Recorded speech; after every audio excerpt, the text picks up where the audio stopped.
Jika terdapat suatu infrastruktur yang dipandang urgent ya, sangat penting untuk kepentingan umum yang terkait dengan fasilitas publik, dalam hal ini jalan tol. Nah, pemerintah bisa membuat skema KPBU tersebut.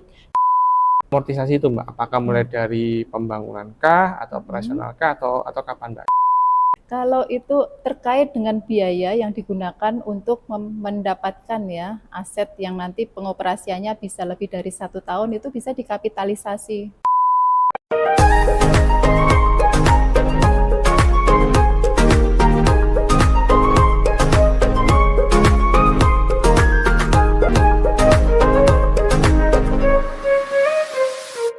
Assalamualaikum warahmatullahi wabarakatuh. Hai kawan pajak, bagaimana kabar kawan pajak semua? Semoga keadaan kawan pajak semua dalam keadaan baik-baik saja dan semua bisnisnya lancar. Di kesempatan kali ini, kami dari KPP Wajib Pajak Besar 4 ingin sharing informasi melalui podcast Impact, informasi pajak aktual, podcast khusus dari KPP Wajib Pajak Besar 4. Di kesempatan kali ini, saya tidak sendiri. Saya sudah ditemani dengan rekan saya, Mbak Nana. Assalamualaikum Mbak Nana. Waalaikumsalam Mas Agung. Gimana kabarnya? Alhamdulillah. Oke, alhamdulillah. Semoga keadaan Mbak Nana seperti keadaan kawan pajak semua dalam keadaan sehat dan siap kerja. Ya, Oke. amin. Di kesempatan kali ini kita akan membahas mengenai topik yang cukup hangat ya Mbak ya.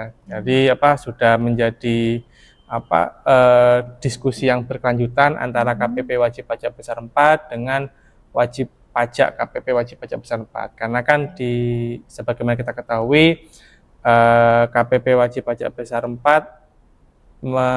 mengampu wajib pajak yang salah satunya berada di sektor jasa, yaitu jasa jalan tol. Atau mungkin lebih tepatnya kali ini kita akan membahas mengenai dukungan kelayakan pemerintah atas proyek kerjasama pemerintah dengan badan usaha, seperti itu, yang biasa disingkat dengan KPBU gitu. Dalam hal menyediakan infrastruktur publik yaitu jalan tol. Nah, kan kita ketahui pemerintahan Pak Jokowi 10 tahun terakhir kan gencar ya membangun infrastruktur, salah satunya infrastruktur jalan tol. Skema untuk pembangunan jalan tol ini kan ada yang menggunakan skema KPBU, kerjasama pemerintah dengan badan usaha, seperti itu ya. Hal ini juga tertuang dalam Perpres nomor 38 tahun 2015 yang mengenai KPBU dalam membangun infrastruktur publik. Dan perlakuan perpajakan atas KPBU ini sudah dituangkan dalam Dirjen Pajak nomor 29 tahun 2018. Oke. Itu pembukaan dari saya, karena kan memang harapan kita podcast ini bermanfaat secara khusus bagi wajib pajak yang terdaftar di KPP Wajib Pajak Besar 4 dan secara umum bermanfaat bagi semua wajib pajak yang terlibat Mbak ya, seperti itu. Oke, untuk yang pertama Mbak ya, kita bahas yang umum-umum dulu Mbak ya, sebelum masuk ke hal yang lebih khusus. Untuk tujuan pendanaan, menumbuhkan iklim investasi dan memberikan kepastian pengembalian investasi, maka pemerintah kan menggandeng badan usaha sebagai mitra pelaksanaan proyek Mbak ya. Nah, mungkin bisa dijelaskan kepada kawan pajak semua KPBU ini seperti apa nih Mbak skemanya nanti Mbak, seperti itu. Ya, baik Mas Agung, kawan pajak. Untuk KPBU sendiri ya, kerjasama pemerintah dengan badan usaha itu merupakan suatu perjanjian, bentuk perjanjian. Di dunia umum, di dunia bisnis kita bisa mengenalnya sebagai perjanjian konsesi jasa dalam hal terdapat hak konsesi ya, pemanfaatan hak konsesi nantinya. Karena kali ini kita akan membahas jalan tol, proyek jalan tol, maka KPBU-nya tentu yang terkait erat dengan proses pembangunan ya, konstruksi, pengusahaan, pemeliharaan, pengoperasian gitu kan ya. Jadi proyek yang melibatkan pihak pemerintah dengan badan usaha. Nah, badan usahanya itu bisa dari perusahaan swasta, berupa perseroan terbatas memang syaratnya itu. Nah, di situ bisa swasta, bisa juga BUMN atau BUMD. Jadi di situ jika terdapat suatu infrastruktur yang dipandang urgent ya, sangat penting untuk kepentingan umum yang terkait dengan fasilitas publik, dalam hal ini jalan tol. Nah, pemerintah bisa membuat skema KPBU tersebut, dan beberapa skema dalam KPBU itu diantaranya adalah konsesi. Nah, ini nanti akan kita bahas lebih lanjut ya Mas Agung. Jadi di situ ada bentuk suatu pendanaan yang melibatkan pemerintah dengan badan usaha pelaksana tersebut. Nah, dari sisi perpajakannya juga tentu sudah diatur ya, nanti akan dijelaskan lebih lanjut. Jadi KPBU tersebut ada dominasi dari pemerintah dan badan usaha yang terlibat dalam suatu kerjasama untuk membangun infrastruktur publik. Kurang lebih seperti itu. Oke, berarti mungkin bisa salah satu benang merah yang bisa disarikan dari penjelasan mengenai KPBU ini adalah karena mungkin kan secara dari segi tanah itu kan tanahnya milik negara seperti itu. Terus negara membuka peluang untuk kepada pihak korporasi untuk ikut terlibat dalam membangun infrastruktur. Jadi mengadakan kerjasama negara yang punya tanah, pemilik, maka ada korporasi yang investor ya, selaku investor ya, bersedia membiayai pembangunan, lalu dibentuklah sebuah kerjasama yang disebut dengan KPBU. Ya, karena tujuannya itu kan sebetulnya untuk pembangunan infrastruktur yang tentunya membutuhkan biaya yang tidak sedikit kan Mas Agung ya. APBN juga mungkin terbatas ya dananya, jika memang dipandang strategis tidak ada salahnya jika menggunakan skema seperti itu. Jadi ada andil dari pihak swasta gitu sebagai investornya. Oke. Nah, kalau skemanya seperti itu Mbak, apakah skema KPBU ini pemerintah cukup menyediakan lahannya saja, semua biaya pembangunan dari pihak investor atau pihak dari korporasi, atau pemerintah juga bisa ikut andil memberikan ini ya, dukungan dana ya. Iya, dukungan dana Mbak, seperti itu. Itu gimana Mbak? Jika memang proyek infrastruktur tersebut dipandang strategis ya kawan pajak, tentunya ada pertimbangan dari pemerintah setelah melalui pengujian gitu kan, survei segala macam penilaian, ternyata dipandang perlu bahwa memang pemerintah bisa memberikan sebuah dukungan dana. Nah, kita bisa menyebutnya sebagai dukungan kelayaan untuk ikut membiayai proyek konstruksi, terutama pada masa konstruksi ya, pembangunan. Kalau dalam hal ini jalan tol saat membangun ya. Nah, itu di situ pemerintah bisa memberikan dukungan dana tunai. Nah, seperti itu yang tentunya sudah disesuaikan, disepakati dalam perjanjian itu antara pemerintah dengan badan usaha pelaksana itu tadi, katakanlah BUMN ya, kalau di wajib pajak besar 4 kan ada beberapa ya BUMN yang bergerak di pengusahaan jalan tol gitu kan. Nah, dari situ ada pembagian biaya proporsi, tentunya juga disesuaikan dengan risiko yang ditanggung nanti masing-masing pihak. Mana yang menjadi risiko dari badan usaha pelaksana, mana yang nanti akan ditanggung pemerintah. Jadi situ biasanya ada ada sejumlah nilai yang diberikan dukungan kelayakan itu dari pemerintah kepada badan usaha, tentunya yang tidak melebihi dari nilai dominan yang sudah ditentukan. Berapa sih nilai proyek jalan tol ini gitu kan, sampai dengan mulai dari misalnya masalah desain gitu kan, desain, pengoperasian, sampai nanti pemeliharaannya, pembangunan konstruksinya gitu kan, berapa. Nah, dari situ ada sebagian yang ditanggung oleh pemerintah. Nah, di situ muncullah istilah dukungan kelayakan itu. Oke. Mungkin bisa dijelaskan kembali Mbak dalam deskripsi singkat kepada kawan pajak semua, bentuk dukungan kelayakan pemerintah itu seperti apa Mbak? Nah, bentuknya itu berupa dana tunai ya tentunya ya. Kan memang ada beberapa mungkin dari dukungan kelayaan itu ada juga yang non tunai gitu kan, misalnya hibah ruas tol gitu kan. Nah, kalau untuk ketentuan yang diatur dari perpajakan sendiri sudah mengatur itu di Per 29 ya tahun 2018 mengenai dukungan kelayakan untuk pembiayaan proyek infrastruktur. Jadi dari situ bentuknya memang dana tunai. yang diberikan dalam masa konstruksi. Bisa diberikan pada saat masa konstruksi pembangunan jalan tol itu, bisa juga sebagian atau seluruh biaya dukungan kelayakan itu diberikan pada saat masa sudah mulai beroperasinya jalan tol tersebut, saat dimulainya tanggal operasi komersil gitu. Jadi di situ pun juga nanti akan ada perbedaan pengakuannya gitu Mas Agung. Oke. Ya. Jadi kan sebagaimana diketahui kan namanya jalan tol itu kan kita ketahui bersama ya, itu kan pasti ada fase pembangunan dulu, Ya. baru nanti kalau pembangunan sudah selesai baru operasional.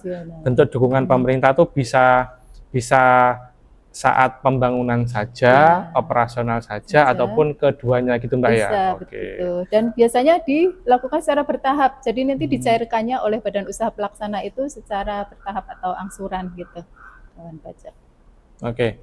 Nah, kalau kita ngomong sebagai akuntan Mbak ya, itu kan kalau di ranah akuntansi itu kan perjanjian kerjasama antar pemerintah dengan pihak korporasi ini kan disebut sebagai perjanjian konsesi jasa Mbak ya, seperti itu. Nah, kalau di dalam laporan keuangan si korporasi atau badan usaha ini, perjanjian atas aset konsesi ini nih perlakuannya bagaimana Mbak? Nah itu, jadi antara istilah perjanjian, kita mengenal sebagai perjanjian aset konsesi jasa ya, dari adanya pihak skema KPBU, kemudian memilih dengan cara skema konsesi. Jadi dari situ ada pihak pemerintah memberikan hak pengusahaan atau pemanfaatan ya, pengelolaan pengusahaan jalan tol itu kepada badan usaha. Nah di situ kan lalu muncul ya ada perjanjian. Di situ juga untuk di awalnya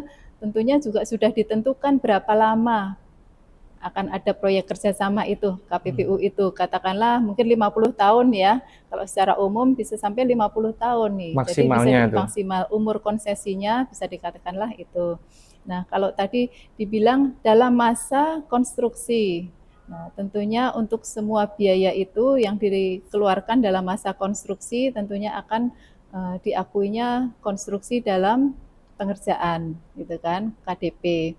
Jadi untuk semua biaya itu dari sisi akuntansinya tentunya akan diakui sebagai hak konsesi, aset tidak berwujud ya, masuk dalam kategori aset tidak berwujud kan, itu bisa diakui sebagai ATB itu pada saat mulai beroperasi komersil Mas Agung. Tapi jika memang nanti ada berupa dukungan kelayakan yang diberikan saat masa konstruksi tersebut, nah tadi diakui sebagai konstruksi dalam pengerjaan. Kemudian di akhir tahun diterimanya dukungan kelayakan nih, dalam hal terdapat dukungan kelayakan ya yang diterima badan usaha itu, nanti akan diakuinya sebagai piutang badan usaha itu kepada pemerintah. Itu tadinya kan hutang ya, kemudian di akhir tahun saat diterimanya dukel itu, dukungan kelayakan itu diakui sebagai piutang usaha, kemudian untuk dari sisi kreditnya dianggap sebagai penghasilan tetapi yang masih ditangguhkan.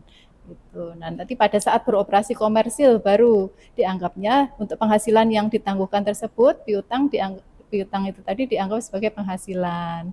Kemudian juga untuk pembebanannya atas biaya perolehan semua yang sudah dikeluarkan akan ada amortisasinya seperti itu. Dan masa konsesi itu kan masa konsesi itu dihitung sejak pembangunan ya, bukan operasional saja Mbak ya? Bukan, jadi sejak tanggal operasi komersil ya istilahnya ya, kalau di pajak itu. Enggak, maksudnya kan untuk pengakuan biaya, penghasilan maupun biayanya. Kalau jalan tol itu kan pasti dimulai dari membangun dulu nih, kalau membangun sudah selesai baru beroperasi. Masa konsesi itu dimulai sejak bangun ya?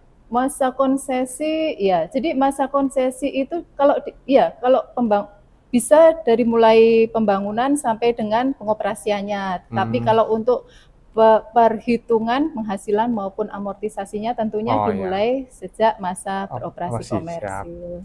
Oke. Nah, misalnya nih kan, saya berada di pihak korporasi ya, badan usaha yang kerjasama dengan pemerintah. Lalu pemerintah memberikan dukungan kelayakan nih seperti itu. Nah, itu bagaimana perlakuan atas dukungan kelayakan yang diberikan pemerintah, apakah itu dianggap sebagai penghasilan, dan itu nanti pencatatan atau pencatatan di laporan keuangannya tuh seperti apa perlakuannya, Mbak? Nah, itu tadi yang saya sampaikan ya, Mas Agung. Pada saat dukungan kelayakan itu kan sebetulnya merupakan akumulasi suatu perolehan ya, biaya perolehan yang digunakan untuk membangun, mengelola, mengusahakan sampai dengan mengoperasionalkan infrastruktur tersebut kan. Nah, itu tadi harus bisa dipisahkan itu dukungan kelayakannya yang digunakan untuk masa konstruksi. Nah, itu nanti pada saat mulai tanggal beroperasi komersil, itu tadi yang tadinya dianggap sebagai penghasilan yang ditangguhkan saat operasi komersil, maka direklasifikasi, Mas Agung, sebagai penghasilan gitu. Tetapi kembali lagi karena itu dananya berasal dari APBN ya, dukungan pemerintah gitu kan. Nah, di situ kan nanti akan dikurangkan, sebetulnya akan nol penghasilan netonya itu karena amortisasi nanti dianggapnya sebagai pemanfaatan itu tadi. Karena pengakuannya di tanggal operasi komersil itu kan sudah bisa mengakui adanya aset tidak berwujud ya. Di badan usaha pelaksana tersebut sudah bisa mengakui. Jadi untuk amortisasi sepanjang itu dananya berasal dari dukungan kelayakan sebesar penghasilan tersebut. Jadi antara penghasilan dan amortisasi nilainya akan sama. Gitu. Jadi akan nol. Nah, beda dengan adanya biaya yang sudah dikeluarkan oleh badan usaha pelaksana sendiri. Jika badan usaha pelaksana ternyata dalam pengerjaan proses konstruksi tersebut mengeluarkan biaya yang lain gitu kan. Nah, untuk pengakuannya pada saat mulai operasi komersil ya. Nah, itu sama-sama dari sisi penghasilan diakui sebagai penghasilan ya, kawan pajak yang tadinya penghasilan ditangguhkan sebagai penghasilan, tetapi untuk amortisasinya tetap harus mengikuti ketentuan amortisasi pasal 11A Undang-Undang PPH atau yang sekarang bisa memanfaatkan masa manfaat sesuai masa umur manfaatnya ya. bisa umur manfaat sebenarnya. Bisa lebih dari 20 Betul, tahun ya. di PMK 72. Jadi lebih dari 20 tahun gitu. Nah, berarti itu sebagai reminder ya kepada kawan pajak yang bekerja di korporasi atau badan usaha di bidang jasa jalan tol, Mbak ya, bahwa kalau memang ada dukungan kelayakan dari pemerintah itu harus dipisahkan, Mbak ya, mana yang merupakan sumber dananya dari pemerintah dan mana yang sumber dananya dari korporasi atau badan usaha itu sendiri. Kalau yang dananya dari pemerintah itu bisa dibebankan sekaligus. Amortisasinya. Tapi kalau dari kalau dari sumber dananya itu memang berasal dari badan usaha itu sendiri, itu amortisasinya secara bertahap, Mbak ya, sesuai umur masa manfaat. Oke. Dalam jumlah yang sama besar ya, biasanya kan garis lurus ya, Mas Agung. Nah, kalau kita bicara, Mbak ya, sudah beroperasi nih jalan tolnya, pasti kan membutuhkan biaya untuk biaya pemeliharaan, operasional dan segala macam, Mbak ya. Dan itu sumber dananya berasal dari dana badan usaha itu sendiri. Nah, itu perlakuan akuntansinya seperti apa, Mbak? Dan perlakuan perpajakannya seperti apa? Ya. Sebetulnya ketentuannya sama ya, kawan pajak ya, Mas Agung. Kalau itu terkait dengan biaya yang digunakan untuk mendapatkan ya aset yang nanti pengoperasiannya bisa lebih dari 1 tahun, itu bisa dikapitalisasi dalam aset tersebut. Misalnya ada perbaikan, katakanlah ada perbaikan ya sisi ruas atau jembatan mungkin ya, atau mungkin yang di bagian rest area gitu kan, dari perbaikan itu ternyata bisa menambah masa manfaat aset tersebut, tentunya bisa dikapitalisasi sesuai masa manfaat. Tentunya disusutkan juga gitu kan. Nah, untuk penyusutannya sendiri kembali lagi menggunakan ketentuan PMK 72 gitu. Sepanjang itu memang asetnya bisa diukur umur ekonomisnya lebih dari 20 tahun, nah bisa dihitung sesuai nanti pengakuannya bisa. Cuman jangan lupa juga ini untuk kawan pajak yang memang mau memanfaatkan itu ya, fasilitas itu memang harus ini ya, melaporkan ya. Secara mandiri di DJP online. Berarti kalau dalam prakteknya ketika di situ keluar biaya untuk perbaikan atau apapun yang memang diprediksi itu memiliki masa manfaat lebih dari 1 tahun, peran appraisal sangat ini Mbak ya, sangat diperlukan Mbak ya untuk Iya, betul, Mas Agung. memberikan penilaian ini masa manfaatnya lebih dari 1 tahun atau tidak Mbak ya, Iya. seperti itu. Oke, nah aset konsesi Mbak ya, aset konsesi jalan tol ini kan termasuk kategori harta yang tidak berwujud Mbak ya, seperti itu. Sedangkan untuk agar jalan tol itu bisa beroperasi kan dimulai dari pembangunan dan ada fase pembangunan, ada fase operasional Mbak ya. Nah, bagi kawan pajak semua supaya tidak bingung nih, kapan bisanya dimulai amortisasi itu Mbak? Apakah mulai dari pembangunan kah, atau operasional kah, atau kapan Mbak? Itu mungkin bisa dijelaskan ke kawan pajak semua. Nah iya, untuk perjanjian konsesi jasa, jika perjanjiannya itu dimulai dari mulai saat pembangunan ya, konstruksi ya, belum ada pengoperasian, belum berjalan secara komersil ya, istilahnya mungkin kalau jalan tol belum dibuka nih, masih masa pembangunan. Nah di situ tentunya dalam masa pembangunan itu akan dikurangkan nanti untuk menghitung amortisasinya itu Mas Agung. Gitu, seperti itu. Jadi misalnya 35 atau 40 tahun katakanlah, masa pembangunannya 6 tahun.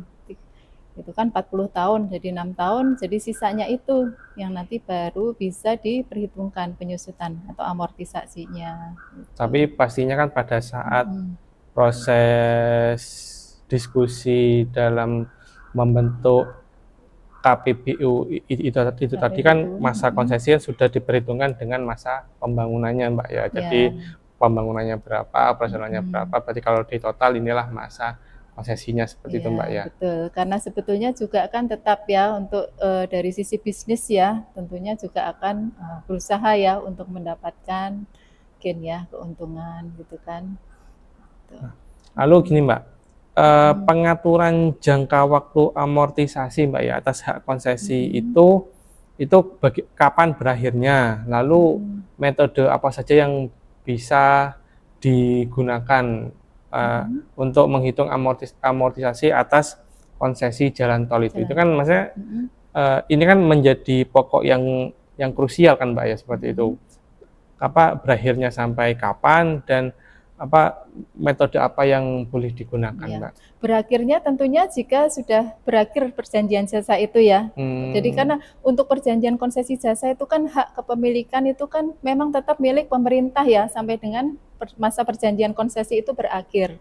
Jadi badan usaha pelaksana itu hanya diberikan hak untuk mendapatkan pengusahaan gitu kan, untuk bisa mengoperasionalkan, memaintain, ya kan, memelihara, karena beberapa macam skema KPBU itu tersebut kan memang beda-beda ya. Kalau untuk konsesi memang diberikan hak seperti itu sepanjang masa konsesi, katakanlah tadi 40 tahun ya, dikurangi 6 tahun masa pembangunan jadi 34 tahun, di situ ada hak yang dimiliki oleh badan usaha tersebut gitu kan. Makanya itu bisa pada saat mulai tanggal operasi komersil, si badan usaha pelaksana itu bisa mengakuinya sebagai aset tidak berwujud dalam perusahaan dia ya, gitu. Seperti itu. Jadi berakhir pada saat sudah selesai disusutkan seluruhnya tentunya. Nah, itu mekanisme penyusutannya seperti apa, bisa menggunakan ketentuan itu ya, PMK 72, meskipun sebetulnya untuk biasa proyek KPBU jalan tol itu kan kadang ada yang menggunakan skema BGS ya, Build Operate Transfer, BOT, Build Operate Transfer gitu kan. Jadi pada saat pengalihan selesai dilakukan, selesai perjanjian, terus pengembalian aset kepada pihak pemilik ya, pemilik tanah dalam hal ini pemerintah. Nah, itu sepanjang masa itu maka bisa melakukan penyusutan gitu. Sebetulnya dulu pun juga sudah diatur tapi diperjelas dalam PMK 72 gitu, Mas Agung. Terkait dengan amortisasinya.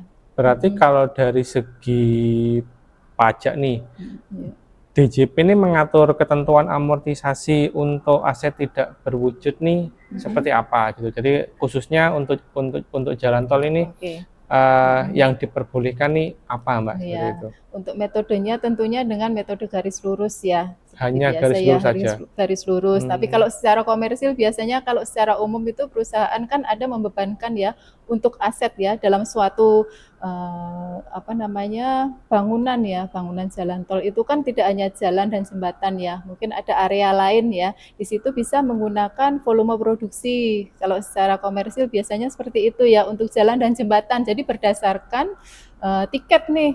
Misalnya dihitung per hmm, tahun itu berapa nih tiket masuk seperti itu kan. Nah, dari situ jadi bisa menggunakan penyusutan dengan metode itu. Tapi kembali lagi kawan pajak, jika itu sudah terkait dengan ketentuan perpajakan sebagaimana yang diatur, kita hanya mengenal dua ya, garis lurus dan saldo menurun iya. gitu kan. Nah, ini karena terkait dengan uh, tanah dan bangunan ya, karena bagian dari bangunan sebetulnya ya jalan tol itu gitu kan kawan pajak ini menggunakan metode garis lurus. Jadi disebutkan juga di PMK 72 amortisasi itu di apa namanya?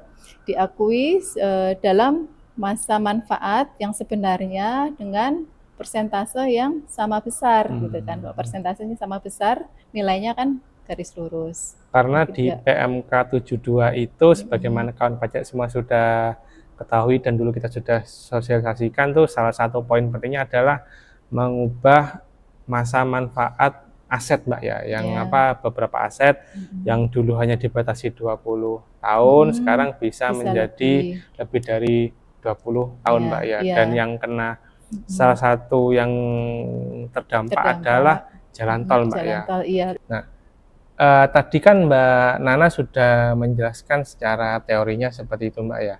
Mungkin Mbak Nana punya contoh sederhananya Mbak supaya bisa inline dengan kondisi lapangan yang dihadapi oleh kawan pajak yang bekerja di badan usaha yang memang bergerak di jalan tol Mbak. Seperti apa Mbak? Contoh sederhananya Mbak. Contoh sederhana Hmm, ya Mas Agung. Nah, kawan pajak kalau sederhana saya contohkan mengenai umur konsesi saja gitu kan. Umur perjanjian konsesi misalnya sudah ditentukan ya.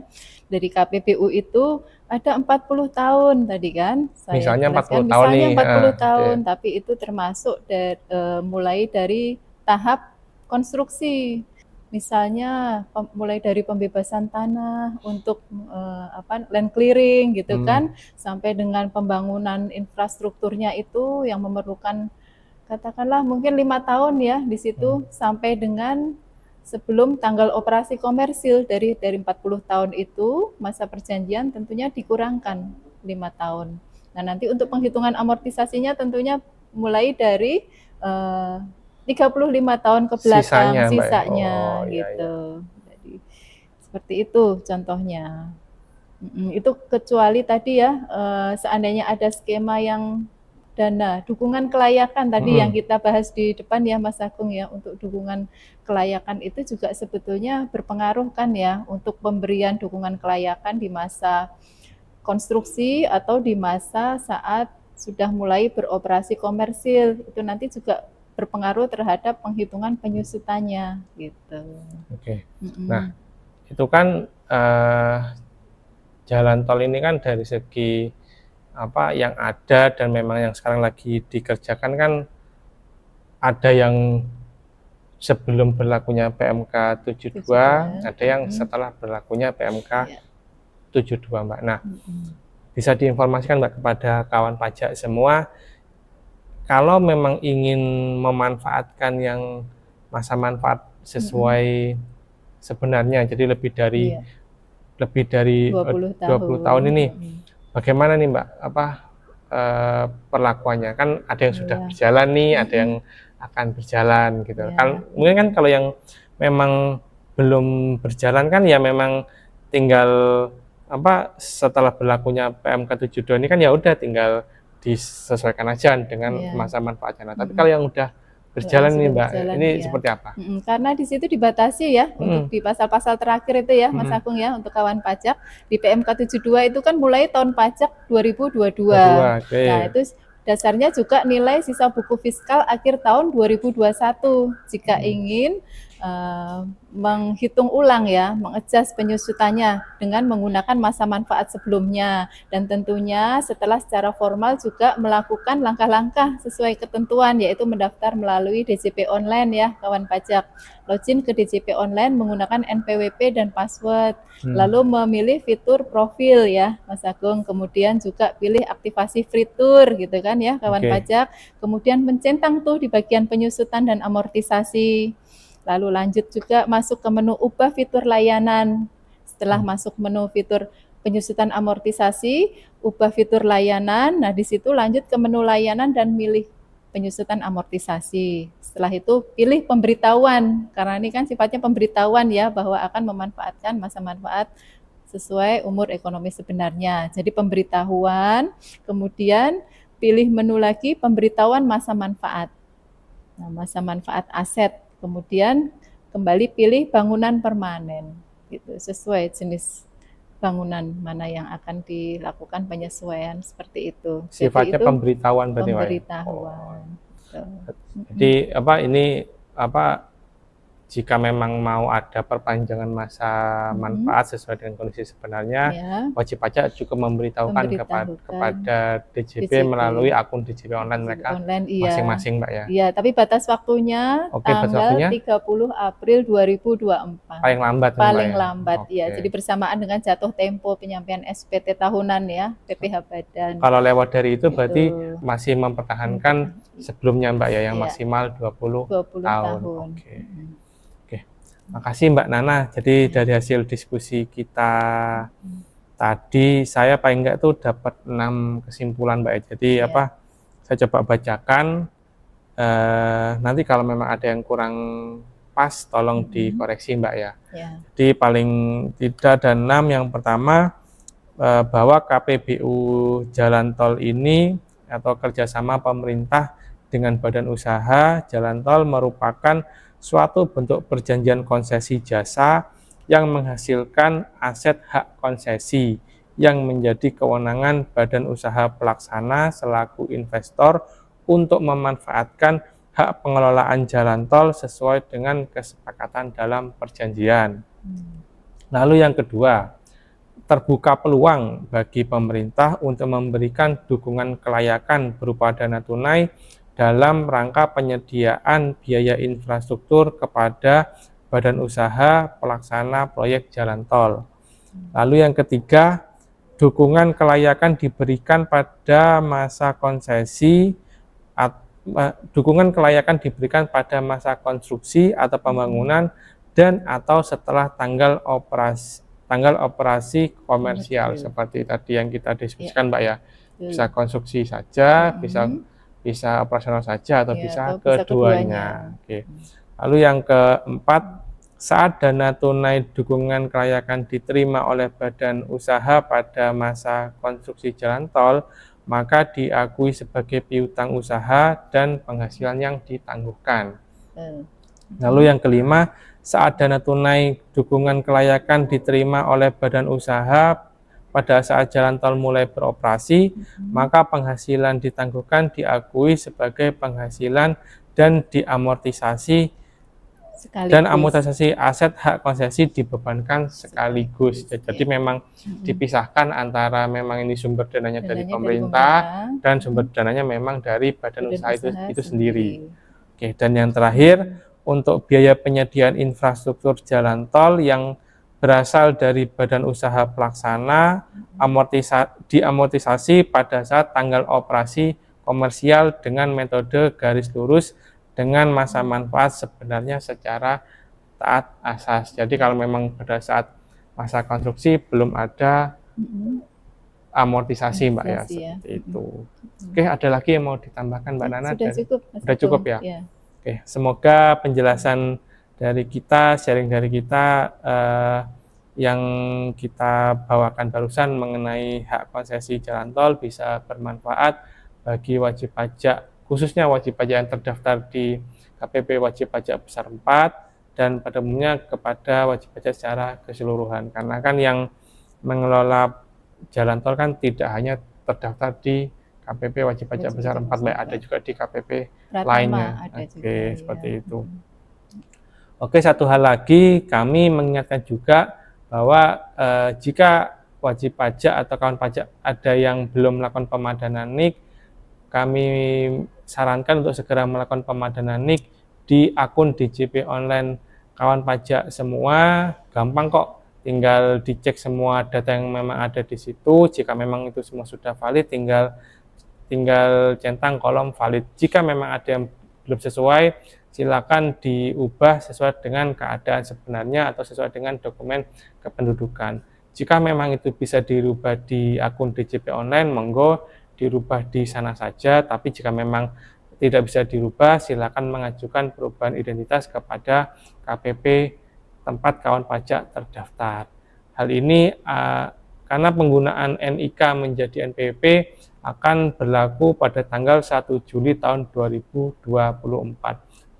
Sisa beberapa bulan lagi untuk implementasi NIK menjadi NPWP. Jangan sampai nanti pada saat implementasi kawan pajak kebingungan karena belum melakukan pemadanan NIK menjadi NPWP. Sekian dari kami, penyuluh KPP wajib pajak besar 4 dalam podcast Impact Informasi Pajak Aktual. Terima kasih telah menonton kami sampai menit akhir ini. Sampai jumpa di podcast-podcast selanjutnya. Jika kawan pajak ada saran, kritik, komentar, atau ada usulan mengenai topik yang ingin kita bahas, silakan ketik di kolom komentar. Dan jangan lupa pencet tombol loncengnya dan pencet tombol subscribe untuk update informasi perpajakan dari kami selanjutnya. Saya Agung Atmawijaya dan rekan saya Natalina. Sampai jumpa di podcast-podcast selanjutnya. Pajak kuat, APBN sehat. Assalamualaikum warahmatullahi wabarakatuh.